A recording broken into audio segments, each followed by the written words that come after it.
Thanks for joining us, Edgar Wright. I really appreciate it. Love the movie. It was thank you. awesome.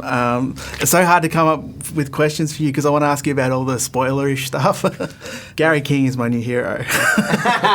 It's good. Is that a good or a bad thing? I think it's a good thing because, like, he's, as you see in the movie, he's like a deeply flawed individual. But me and Simon, like, we have a lot of sympathy for him because, like, he's like a walking car crash of a hero, and yet, you know, you want to put your hero at rock bottom so he can kind of rise up and get some kind of triumph from the jaws of defeat. So I won't tell you exactly how he does that at the end, but we wanted to sort of like wanted to be a requiem for a burnout. Definitely. This is the final film in the Cornetto trilogy. How are you feeling about that? Where's the emotional level? Oh, I feel good that we finally finished something. I think sort of we did this TV show Spaced, and people always ask us forever, "Is there going to be a third series? Is there going to be a third series?" And there never is. Cross that question off. But at least with this one, is like we did what we promised to do, which was make a third movie. Excellent. I get kind of a From Dusk Till Dawn vibe from this movie. Like halfway through, you kind of blindside the audience. Was that fun to kind of do? Yeah, I think it's funny. Like we thought about that film when we were doing Shaun of the Dead as well. I think what we tried to do with both movies, Shaun and this one, especially this one, is have this kind of left turn that comes in, but still continue on with the main thrust of the movie, which is that this character is on a pub crawl and he wants to get to that 12th pub. Like, he set out to do 12 pubs, and by hook or by crook, even as like otherworldly events are closing in, he's going to get to that last bar. So it's really a movie about the drinking quest. Is it hard to keep kind of secrets and surprises under wraps when you're making a film like this? I think more when you're marketing the movie, you have to kind of give the trailer people something. Definitely. So it's more a case of like, oh, you can have this card and this card, but let's keep all of these ones. So there's a number of, you know, don't think if you've seen the trailer that you've seen the movie, because I think there's a lot of extra stuff. Yes, definitely. I want to ask you about the technical question about your like whip pan transitions. How do you come up with that idea, like to use that kind of stuff in your films? I think I sort of started doing that when I was doing TV, just as a way of.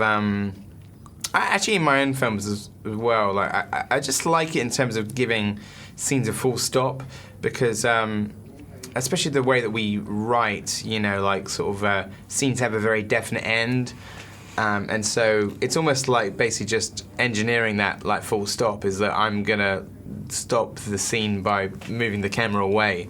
So whether it's a whip pan or something going in front of the camera or there being a blackout, it's really just a way of saying end scene, that's it, you know? Former Bond girl Rosamund Pike's in this movie. Timothy Dalton was in Hot Fuzz. If you got the opportunity, would you want to do a James Bond film? Yeah, absolutely. It would be like being called up for the Olympic team. Is this like a kind of hint that giving hints to the producers that you want to get the call? I think Sam Mendes is doing the next two, so I have to wait for another like 6 years. Can I ask you a minor spoiler question? I might save this for later on. How hard was it to get the Cornetto wrapper to stick to the fence? It's somebody asked me the other day, said, "Is the Cornetto CG?" It's like, no, it's not. It's a real Cornetto. So quite difficult, let's say that. One of the themes of this movie is kind of trying to hold on to your glory days and your youth. Is that something you identify with, or any of the guys in the cast, or is it just kind of something to make fun of? No, I genuinely like sort of. I feel like that I have frequent like attacks of nostalgia, in the sense that like I'm very happy in my like life and career, but I frequently look back and think back, and I wonder why I do that. And we thought it'd be an interesting thing to make nostalgia like the villain of the piece. Essentially, is that Simon's character Gary is somebody who's plagued by nostalgia, that he can't let go of the past. And what the movie's really about is, what it's actually saying is like, it's dangerous to look back. You know, it's dangerous to kind of go back, and you have to let go of these things, because as soon as he starts to go backwards, all hell breaks loose. Definitely. It's an awesome ride. Final question. I got a kind of a bit of a mini story to tell you. When I saw Hot Fuzz with my ex-girlfriend, it kind of was like, it was almost like an aphrodisiac for her. Wow. She loved it that much. Like, has anyone ever said that to you about your films before? No, but I want to meet this lady. She's ex-girlfriend for a reason.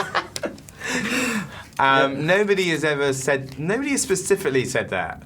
Maybe like sort of, nobody's actually said this to my face saying, "Oh, your whip pans make me so sexy."